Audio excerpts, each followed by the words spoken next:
There are a lot of viral videos, and I know that there's a lot of truth out there, but there's also a lot of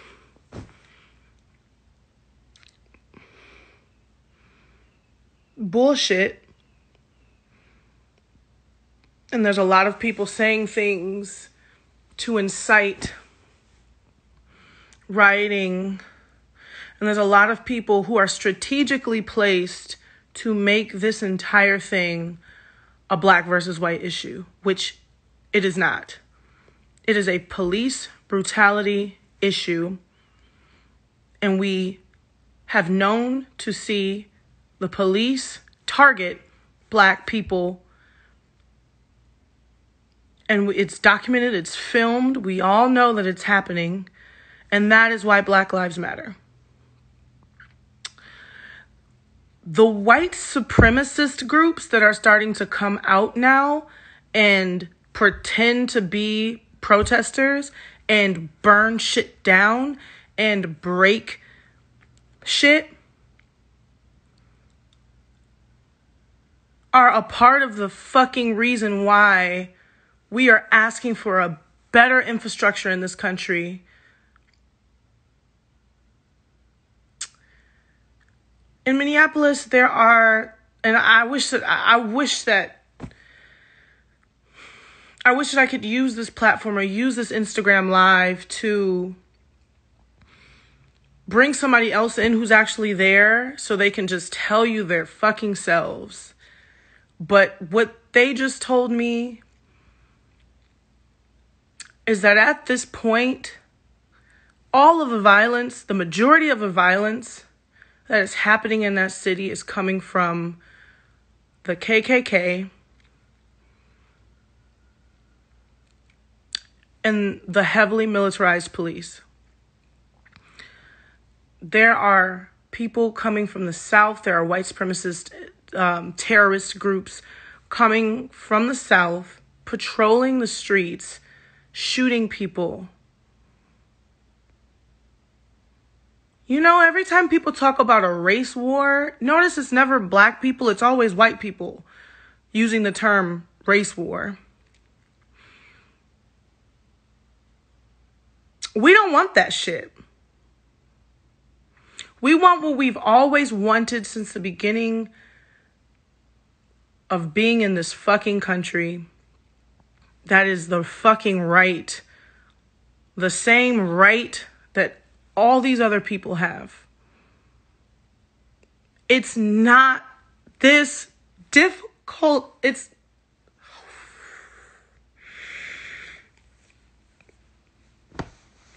I've been very composed, and I've been trying to stay composed this entire time.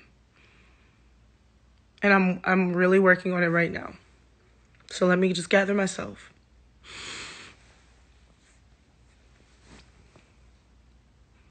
But it's not that hard to see. The people who don't see it don't want to see it. I don't have sympathy for people who don't see it anymore. I've honestly never had sympathy for people who don't see it, but I at least gave them the benefit of the doubt. Maybe you'll learn. This is the social media age. Now there's visual evidence. Maybe you'll get it now.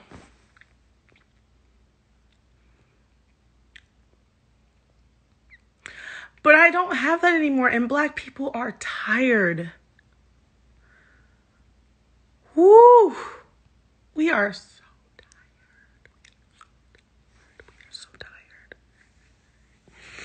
There are black people who are like, I don't want to march. Because we've been marching. I'm tired.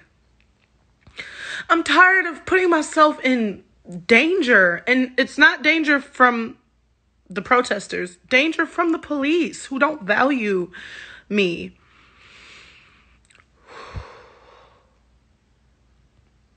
In danger of the white supremacist group who are shooting crossbow and arrows at people, who are shooting at people, who are running people over with their cars. How do we not see where the issue is and why is everyone being so in the media political?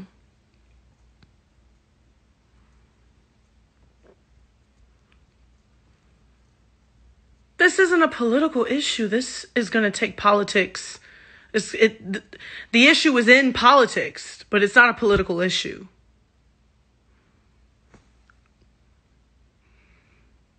But it's so much deeper than politics. It's in the veins of this country, in the veins in which this country operates. There is racism running through its veins. And of course there's sexism. And of course there's xenophobia. And of course this country is rampant with classism. And of course there's murder hornets. And of course there's a pandemic. And of course there's an economic decline. And of course people are losing their jobs.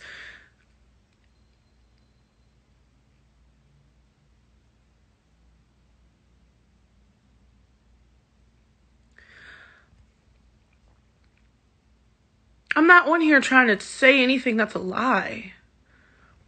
I watch myself as a Black woman. I am so careful about the things that come out of my mouth because they can be taken any which way. And I try to be so careful to just speak what I've either seen with my own eyes or know to be true.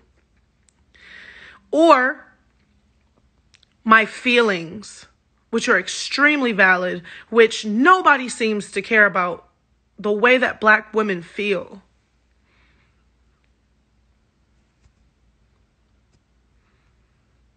I wasn't in this position a year ago.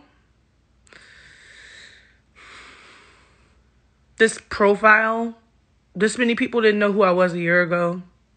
And I remember every time these things happened, when I was out there and when I was trying to be a part of the change, I would look to these people, these influencers, these artists, these famous people and say, where are your voices? Why aren't you speaking up for us?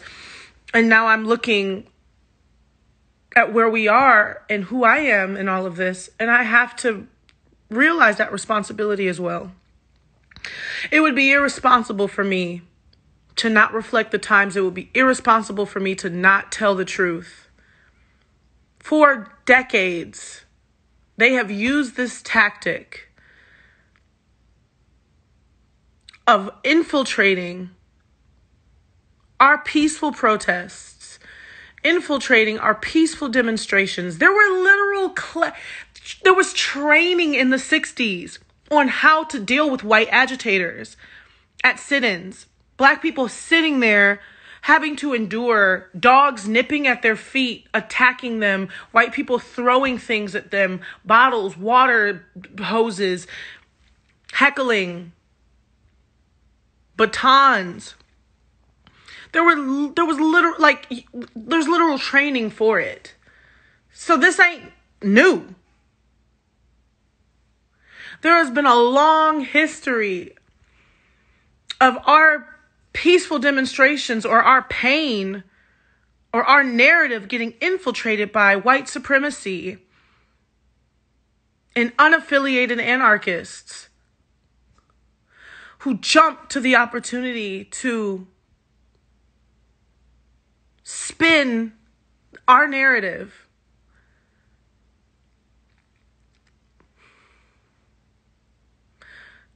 So that the person who was appointed president of the United States could call us thugs without even thinking twice.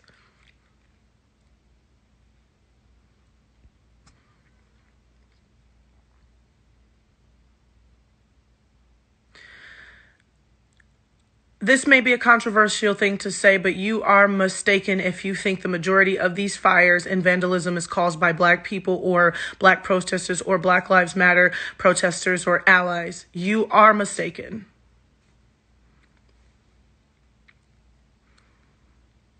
There is too much visual evidence, and we have seen it with our own eyes, and now we have documented it with our own devices, and now it is put on broadcast. And the media outlets need to stop acting like they don't know what it is. There's a lot of times I'm watching and they're like, and you know, and a lot of these are not the protesters that we don't know what happened here. All of a sudden it got rowdy. It was peaceful today and we don't know what happened. Say what happened. There was just a mass arrest of looters in Minnesota who in Minneapolis who don't even live there, who aren't even from there. And that's just fact.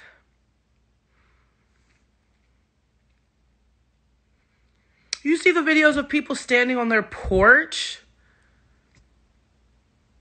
and then shot at? I am a pacifist. I am. Excuse me. And I know some people who aren't. There's some people who are tired of trying to find peace. There's people who are ready for whatever. Let's go. I ain't mad at that either. But it doesn't matter what side you're on, whether it is war, peace, revolution, resolution, all of it.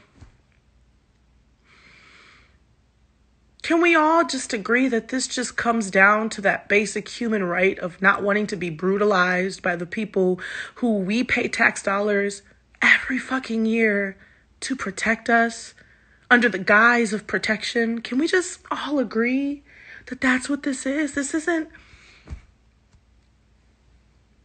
it isn't deeper than that. I mean, the racism is deep. The oppression is deep.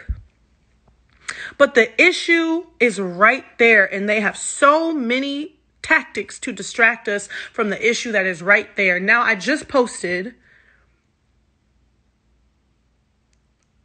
about a sit-in. I sent it to every white person that I know. I sent it to black people with the option, because at this point we are tired and we do need our allyship. And there are going to be white supremacist groups that infiltrate and try to agitate and try to make what we're doing look bad. Period, right now. I don't know if it's going to happen at the thing God forbid, I pray it doesn't. But it's been happening.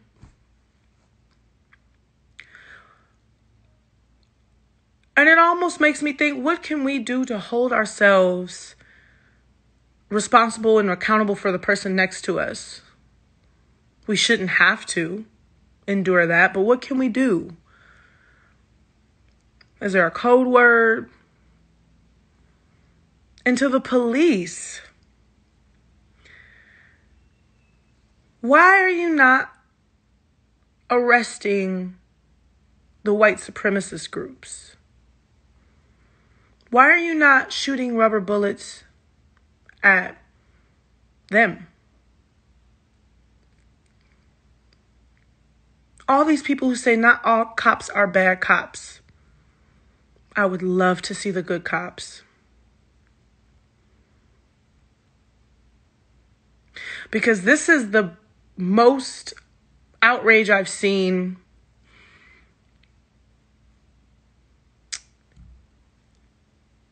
as a country.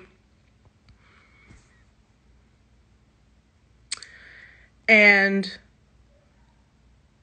that is starting to give me the first semblance of hope that I've had in a long time.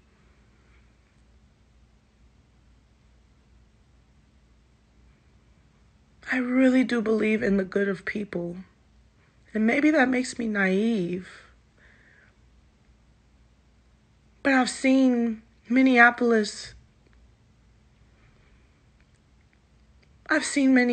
rise up and do incredible things.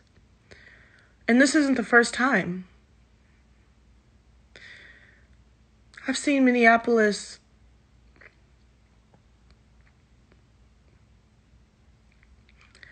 show love and support. I've seen the community, I've seen the Black community, the indigenous people there, the LGBTQIA community. And there are beautiful people. They didn't ask for any of this. All they asked for, sorry.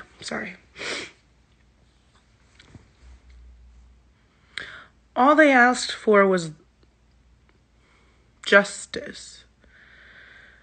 And I've seen some people go, well, someone's been, charged, detained. But time and time again, we've seen this happen with no indictment, with no sentencing, with no punishment. So that doesn't actually feel like progress. That feels like, here,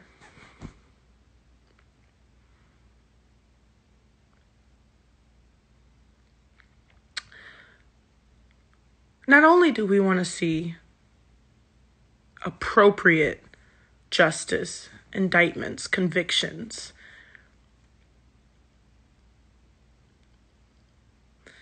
we want to see the entire police organization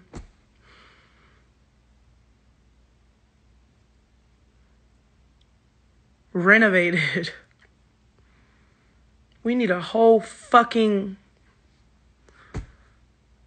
investigation.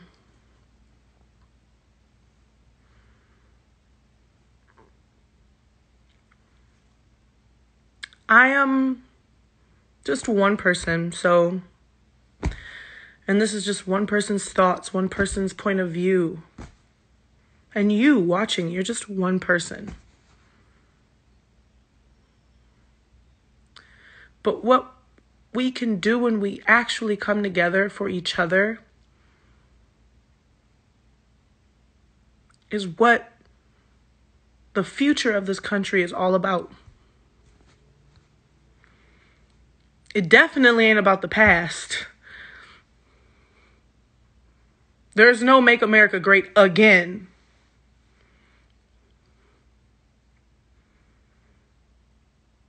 But it is about the future.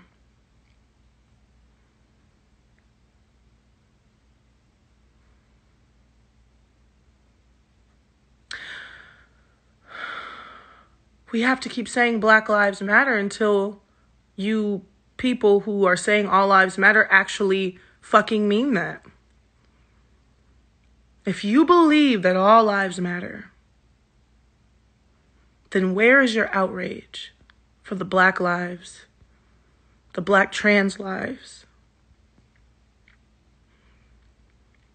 taken senselessly, unnecessarily, brutally from police brutality?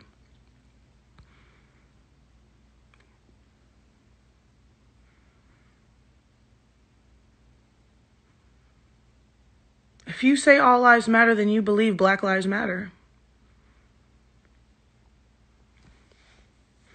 But to me, all lives matter. Y'all wasn't saying this shit before we started saying Black lives matter. So part of me feels like all lives matter is fake equality and full-on anti-Blackness.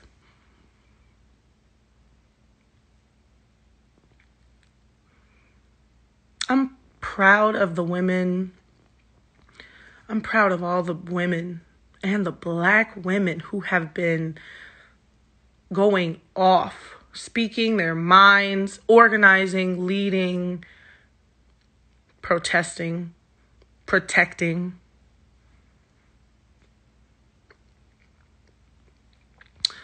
All I can do is show my support, and all I can do is vent and express myself and just point you in the direction of the leaders.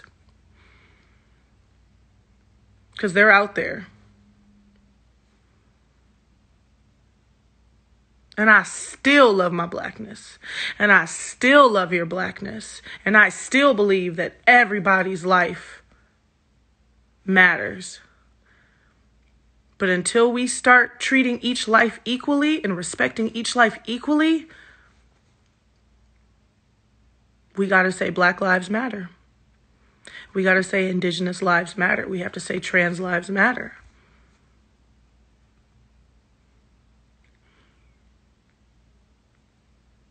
Once people realize what's actually going on, we're going to realize we're less divided than we thought.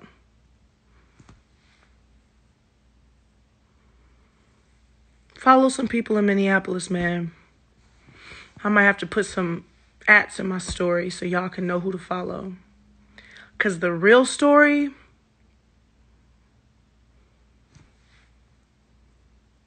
is not being told fully. I'm proud of you, Minneapolis. I'm proud of all the people who are protecting the community. Shout out to Pimento for holding it down, having supplies. Shout out to Rafi. Shout out to Sophia Eris. Shout out to Sean Anonymous, Janessa.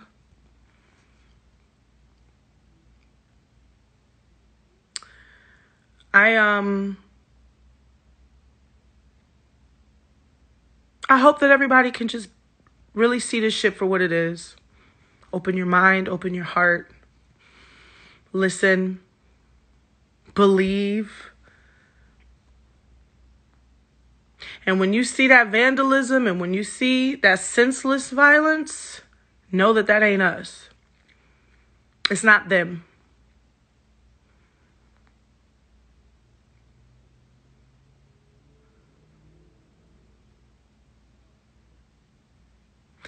All right. I just had to say what I had to say. I love everybody.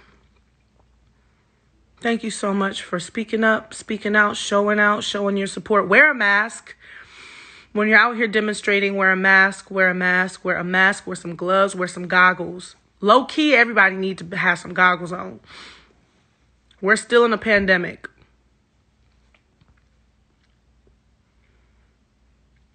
I've seen a few of the videos of the police officers who are like, the cop in Atlanta and a bunch of cops on TikTok. But those TikTok cops, when you're in the field, that's where it matters.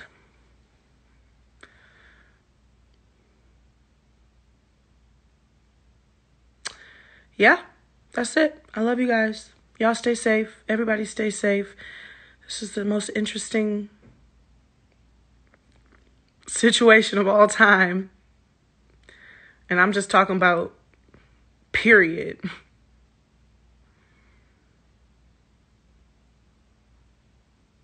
All right.